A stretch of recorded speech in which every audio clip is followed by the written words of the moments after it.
ဂိမ်းဆော့တဲ့အခါတင့်စိတ်ကိုအာယုံအများကြီးနှောက်စေတဲ့ဟီးရိုးပြပါဆိုရင်နနကိုပထမဆုံးမြင်မှာတေချာပါတယ်သူက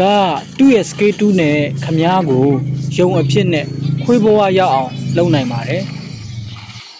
တေချာပါတယ်ခမားကနကြောင့်မို့ခွေးဖြစ်နေရတဲ့အတွက်ဘာလို့နလီးပဲနဆိုပြီးတော့ခမားလောင်နေပါလိမ့်မယ်နကင်တဲ့ပလေယာတိုင်းကအရှိကနေပြီးတော့ဟီးရိုးဘရောမှမလုပ်ပါဘူးအနောက်ကနေပဲခမားတို့ကိုစိတ်အနှောက်အယှက်ပေးအောင်လုပ်နေမှာပါခုကြည့်နေတဲ့တငယ်ချင်းတွေထဲမှာနပလေယာပါခဲ့မယ်ဆိုရင် like comment share subscribe follow လေးလုပ်ပေးခဲ့ကြပါခမားက diamond တွေသုံးမကုန်နိုင်အောင်များနေခဲ့မယ်ဆိုရင်ကျွန်တော်ကိုန epic skin လေး giveaway ပေးနိုင်တယ်ဆိုတဲ့အကြောင်းသတင်းကောင်းပေးလိုပါတယ်